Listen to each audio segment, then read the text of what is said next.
Hi friends, எல்லோரும் எப்படி இருக்கீங்க? நல்லா இருக்கீங்களா? இன்றைக்கி ஒரு ஈவினிங் ரொட்டீன் தான் பார்க்க போகிறோம். ஒர்க்கு விட்டு வந்தோடனே என் பொண்ணு ஹோம்ஒர்க் பண்ணிகிட்டு இருந்தா. அவளுக்கு கொஞ்சம் நேரம் மேத் ஹோம்ஒர்க்கில் நான் ஹெல்ப் பண்ணிகிட்டு இருந்தேன். துணி துவைக்கிற வேலை இருந்தது. ஆல்ரெடி காலையில் துவைச்ச துணி வந்து ட்ரையரில் இருந்தது. அதெல்லாம் ஒரு பேஸ்கெட்டில் எடுத்து தனியாக வச்சுட்டு இருந்தேன். நைட்டு தூங்க போகிறதுக்கு முன்னாடி அப்படியே மொல்லமாக வந்து எல்லா ஒர்க்கும் முடிச்சதுக்கப்புறம் அதெல்லாம் ஸ்லோவாக அப்படியே மடித்து வச்சுருவேன். எவ்வளோ துணி செய்கிறதுங்க. உங்கள் வீட்லேயும் இப்படி தான் துணி செய்கிறதான்னு சொல்லுங்கள். இந்த வாஷிங் மிஷினில் துவைக்கிறனால எப்போ பார்த்தாலும் துணி சேர்ந்துக்கிட்டே இருக்குது. இன்னொன்று இங்கே வந்து யூனிஃபார்ம் கிடையாது, கலர் ட்ரெஸ் தான் இந்த ஊரில். அதனால் வந்து இந்த குழந்தைங்க கலர் ட்ரெஸ் போடுறதுனால அவ்வளோ துணி சேர்ந்துருதுங்க. ஈவினிங் ஒரு ட்ரெஸ்ஸு, மார்னிங் ஒரு ட்ரெஸ்ஸுன்னு சொல்லிட்டு அது எப்படி தான் அவ்வளோ செய்கிறதுன்னு தெரில. எங்கள் அம்மா வீட்டில் இந்தியாவிலாம் வந்து துவைக்கிறக்கு ஆள் வருவாங்க. அவங்களுக்குலாம் அவ்வளோ துணி சேர்றதில்ல. பட் இந்த மிஷினில் போடுறதுனாலையும் தெரில அவ்வளோ சேர்ந்துருது. எப்போவுமே துவைச்சிக்கிட்டே இருக்கிற மாதிரி இருக்குது, மடிச்சுக்கிட்டே இருக்கிற மாதிரி இருக்குது. உங்கள் வீட்லேயும் அப்படி தானான்னு நீங்கள் சொல்லுங்கள். இதான் லிக்விடு. நான் வந்து கிரிக்லாண்ட் காஸ்கோ லிக்விட் தான் யூஸ் பண்ணுவேன். இது வந்து நிறைய துணி இருக்கிறதுனால நான் வந்து ஹெவி ஜீன்ஸ் பேண்ட் அந்த மாதிரி போடுறேன்னா ஹெவி டியூட்டி போடுவேன். நான் பல்க் ஐட்டம்ஸில் போட்டுருவேன். வார்மில் தண்ணி வந்து வார்மாக வர மாதிரி வச்சு ஹெவியில் வச்சு துவைப்பேன். மோஸ்ட்லி ஒரு 45 மினிட்ஸ் ஆச்சு ஆகும் இது துவைச்சி எடுக்கிறதுக்கு. அதுக்கப்புறம் துணி எடுத்து ட்ரையரில் போட்டுருவேன். காலையில் சமைச்சி வச்ச பாத்திரம்லாம் அப்படியே இருந்தது. அதெல்லாம் அப்படியே வந்து டிஷ்வாஷரில் எடுத்து வச்சுட்டு இருந்தேன். இந்த டீ பாத்திரம்லாம் நான் ஓரளவுக்கு நல்லாவே தேய்ச்சி க்ளீனாக தாங்க வைப்பேன். நான் அப்படியே வைக்க மாட்டேன். அப்படி ஒரு டைமு வச்சு எனக்கு அது சரியாகவே க்ளீனே ஆகலை. அப்போ இருந்து நான் கொஞ்சம் நல்லாவே தேய்ச்சி நீட்டாக தான் கொஞ்சம் உள்ளேயே வைப்பேன். இன்னொன்று மேலே எப்போவுமே அடுக்க மாட்டேன். அது உள்ளே எப்படி க்ளீன் ஆகுதுன்னு எனக்கு தெரியாது. இந்த ஸ்க்ரப்பர் வந்து நல்லா யூஸ்ஃபுல்லாக இருக்குங்க. இது வந்து நான் தெமோவில் வாங்கினேன். இந்த மஞ்சள் போட்டு சமைச்சிருப்போம்ல, அதெல்லாம் ஸ்டீல் பாத்திரத்தில் அப்படியே ஒட்டிக்குதுங்க. என்ன தான் நார் போட்டு தேய்ச்சாலும் அது வந்து போகிறதில்ல. இது வந்து எனக்கு உண்மையாலுமே நல்லா ஹெல்ப்ஃபுல்லாக இருக்குது. அந்த ஒர்க்கெலாம் முடித்ததுக்கப்புறம் இப்போ துணி துவைச்சி 45 மினிட்ஸில் முடிஞ்சிருச்சு. என் பொண்ணு ஹெல்ப் பண்ண வரேன்னு சொல்லிவிட்டு அவள் கொஞ்சம் நேரம் ஹெல்ப் பண்ணிகிட்டு இருந்தா. காஸ்கோவில் இந்த ஷீட்ஸ் வாங்கி வச்சுருந்தேன். இது போட்டால் கொஞ்சம் நல்லா ஃப்ராக்ரன்ஸாக இருக்குது துணியில். அதனால் இது வந்து நிறைய துணி இருந்தால் ஒரு 2 ஷீட்ஸ் போட்டு ஒரு 80 மினிட்ஸ்க்கு ஆன் பண்ணி விட்டுருவேன். நீங்கள் நிறைய பேர் இந்த டப்பர் வேரை யூஸ் பண்ணுறீங்க அப்படின்னா அப்பப்போ இந்த ரப்பரை எடுத்து க்ளீன் பண்ணுங்கள். அந்த கருப்பு கலர் மோல்டு மாதிரி ஃபார்ம் ஆகிட்டே இருக்குது.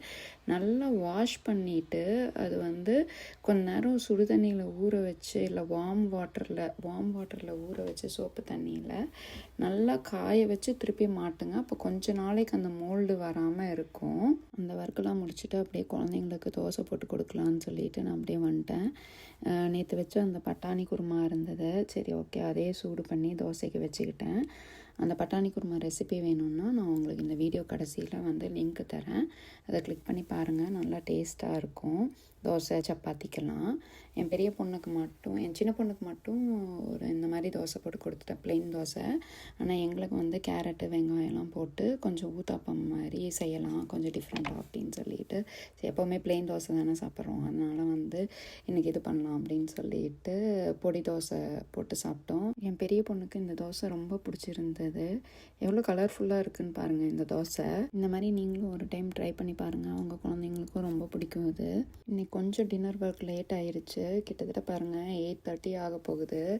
ஏன்னா இன்றைக்கி வந்து துணி துவைக்கிற வேலைலாம் இருந்தனால கொஞ்சம் லேட் ஆயிடுச்சு. இல்லை மோஸ்ட்லி 7:30 7:45க்குள்ளே டின்னர் ஒர்க் முடிச்சிருவோம்.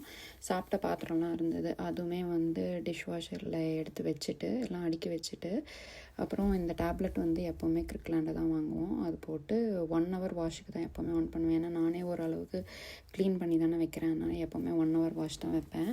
இந்த லஞ்ச் பாக்ஸ், இந்த ஸ்நாக்ஸ் பாக்ஸ் எல்லாம் நான் வந்து கையிலேயே வாஷ் பண்ணி எடுத்துருவேன். நான் வந்து சிங்க்கு வாஷ் பண்ணுறதுக்கு ஒரு ப்ரஷ் வாங்கி வச்சுருக்கேங்க. அதுவுமே நான் தெம்மாவில் தான் வாங்கினேன். அது வந்து ரொம்ப யூஸ்ஃபுல்லாக இருக்குது, ரொம்ப ஷார்ப்பாக இருக்குது. இந்த எட்ஜஸ்லலாம் நல்லாவே க்ளீன் ஆகுது. அதை நான் உங்களுக்கு காமிக்கிறேன் பாருங்கள், அது எப்படி இருக்குன்னு சொல்லிட்டு. என்னால் முடிஞ்சதுன்னா அது வந்து நான் லிங்க் தரேன் கீழே டிஸ்கிரிப்ஷனில்.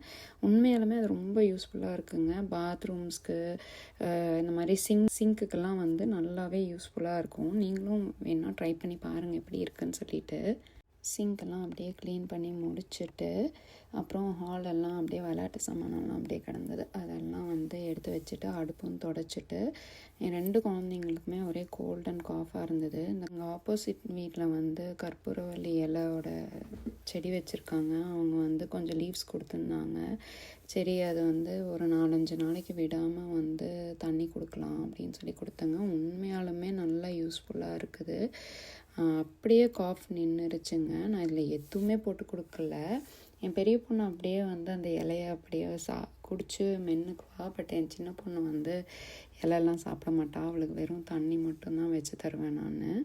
ஆனால் உண்மையாலுமே ரொம்ப யூஸ்ஃபுல்லாக இருந்ததுங்க. உங்கள் குழந்தைங்களுக்கு கோல்டு வந்ததுன்னா நீங்கள் என்ன பண்ணுவீங்கன்னு சொல்லுங்கள். ஸ்க்ரப்பரு ப்ரஷ்ஷோட லிங்க்கெல்லாம் வந்து கீழே டிஸ்கிரிப்ஷனில் கொடுக்குறேன், செக் பண்ணி பாருங்கள். முடிஞ்சால் இந்தியாவோட லிங்க்குமே கொடுக்க ட்ரை பண்ணுறேன். என்னோடய vlog உங்களுக்கு பிடிச்சிருந்ததுன்னா லைக் பண்ணி, ஷேர் பண்ணி, சப்ஸ்கிரைப் பண்ணிக்கோங்க. பாய் ஃப்ரெண்ட்ஸ், தேங்க்ஸ் ஃபார் வாட்சிங்.